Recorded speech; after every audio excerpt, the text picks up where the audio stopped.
श्री परमात्मने नमः। श्री रामचरितमानस अध्याय बालकांड आगे। रात बीतने पर मुर्गे का शब्द कानों से सुनकर लक्ष्मण जी उठे। जगत के स्वामी सुजान श्री रामचंद्र जी भी गुरु से पहले ही जाग गए। सब सोच क्रिया करके वे जाकर नहाए। फिर संध्या अग्निहोत्र आदि नित्य कर्म समाप्त करके उन्होंने मुनि को मस्तक नवाया। पूजा का समय जानकर गुरु की आज्ञा पाकर दोनों भाई फूल लेने चले। उन्होंने जाकर राजा का सुंदर बाग देखा, जहाँ वसंत ऋतु लुभा कर रह गई है। मन को लुभाने वाले अनेक वृक्ष लगे हैं। रंग बिरंगे उत्तम लताओं के मंडप छाए हुए हैं। नए पत्तों, फलों और फूलों से युक्त सुंदर वृक्ष अपनी संपत्ति से कल्प वृक्ष को भी लजा रहे हैं। पपीहे, कोयल, तोते, चकोर आदि पक्षी मीठी बोली बोल रहे हैं और मोर सुंदर नृत्य कर रहे हैं। बाग के बीचों बीच सुहावना सरोवर सुशोभित है, जिसमें मणियों की सीढ़ियाँ विचित्र ढंग से बनी हैं। उसका जल निर्मल है, जिसमें अनेक रंगों के कमल खिले हुए हैं। जल के पक्षी कलरव कर रहे हैं और भ्रमर गुंजार कर रहे हैं। बाग और सरोवर को देखकर प्रभु श्री रामचंद्र जी भाई लक्ष्मण सहित हर्षित हुए। यह बाग वास्तव में परम रमणीय है, जो जगत को सुख देने वाले श्री रामचंद्र जी को सुख दे रहा है। चारों ओर दृष्टि डालकर और मालियों से पूछकर वे प्रसन्न मन से पत्र पुष्प लेने लगे। उसी समय सीता जी वहां आईं। माता ने उन्हें गिरिजा पार्वती जी की पूजा करने के लिए भेजा था। साथ में सब सुंदरी और सयानी सखियां हैं, जो मनोहर वाणी से गीत गा रही हैं। सरोवर के पास गिरिजा जी का मंदिर सुशोभित है, जिसका वर्णन नहीं किया जा सकता। देखकर मन मोहित हो जाता है। सखियों सहित सरोवर में स्नान करके सीता जी प्रसन्न मन से गिरिजा जी के मंदिर में गईं। उन्होंने बड़े प्रेम से पूजा की और अपने योग्य सुंदर वर मांगा। एक सखी सीता जी का साथ छोड़कर फुलवाड़ी देखने चली गई थी। उसने जाकर दोनों भाइयों को देखा और प्रेम में विह्वल होकर वह सीता जी के पास आई। सखियों ने उसकी दशा देखी कि उसका शरीर पुलकित है और नेत्रों में जल भरा है। सब कोमल वाणी से पूछने लगे कि अपनी प्रसन्नता का कारण बता। उसने कहा, दो राजकुमार बाग देखने आए हैं, किशोर अवस्था के हैं और सब प्रकार से सुंदर हैं। वे सांवले और गोरे रंग के हैं। उनके सौंदर्य को मैं कैसे बखान कर कहूँ। वाणी बिना नेत्र की है और नेत्रों के वाणी नहीं है। यह सुनकर और सीता जी के हृदय में बड़ी उत्कंठा जानकर सब सयानी सखियां प्रसन्न हुई। तब एक सखी कहने लगी, हे सखी, ये वही राजकुमार है जो सुना है कि कल विश्वामित्र मुनि के साथ आए हैं और जिन्होंने अपने रूप की मोहनी डालकर नगर के स्त्री पुरुषों को अपने वश में कर लिया है। जहाँ तहाँ सब लोग उन्हीं की छवि का वर्णन कर रहे हैं। अवश्य चलकर उन्हें देखना चाहिए, वे देखने ही योग्य हैं।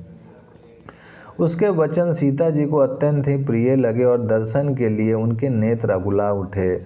उसी प्यारी सखी को आगे करके सीता जी चली। पुरानी प्रीति को कोई लख नहीं पाता।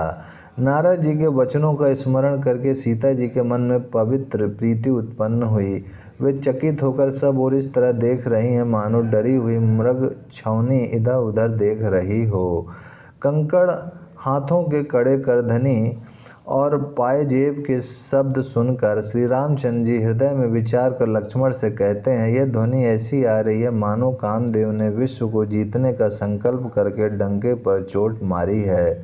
ऐसा कहकर श्री रामचंद्र जी ने फिर कर उस ओर देखा।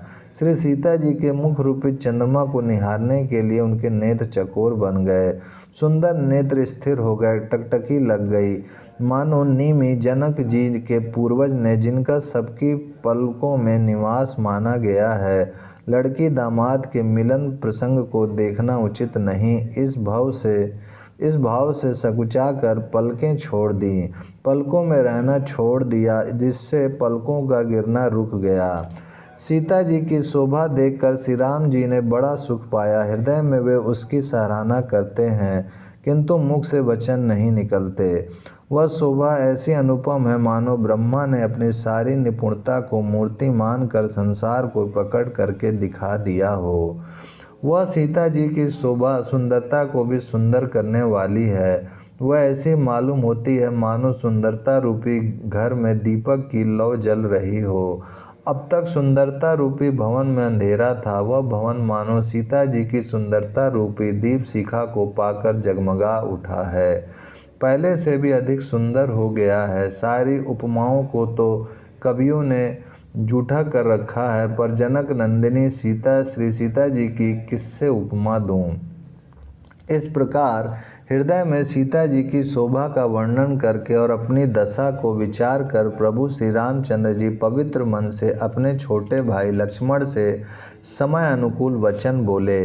हे तात, यह वही जनक जी की कन्या है जिसके लिए धनुष यज्ञ हो रहा है।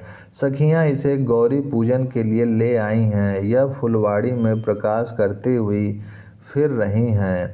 उसकी अलौकिक सुंदरता देखकर स्वभाव से ही पवित्र मेरा मन क्षुब्ध हो गया है। वह सब कारण अथवा उसका सब कारण तो विधाता जाने, किंतु हे मेरे भाई सुनो, मैं मंगलदायक दाहिने अंग फड़क रहे हैं। रघुवंशियों का यह सहज जन्मगत स्वभाव है कि उनका मन कभी कुमार्ग पर पैर नहीं रखता।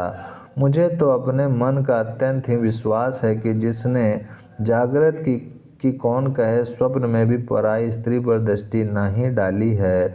रण में शत्रु जिनकी पीठ नहीं देख पाते, अर्थात जो लड़ाई के मैदान से भागते नहीं, पराई स्त्रियां जिनके मन और दृष्टि को नहीं खींच पाती, और भिखारी जिनके यहाँ से नहीं पाते, खाली हाथ नहीं लौटते, ऐसे श्रेष्ठ पुरुष संसार में थोड़े हैं।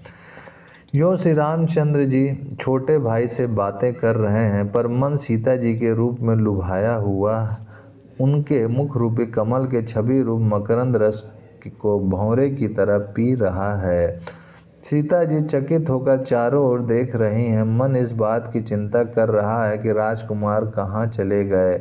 बाल मृग नैनी मृग के छौन की सी आँखों वाली सीता जी जहाँ दृष्टि डालती है वहाँ मानो श्वेत कमलों की कतार बरस जाती है।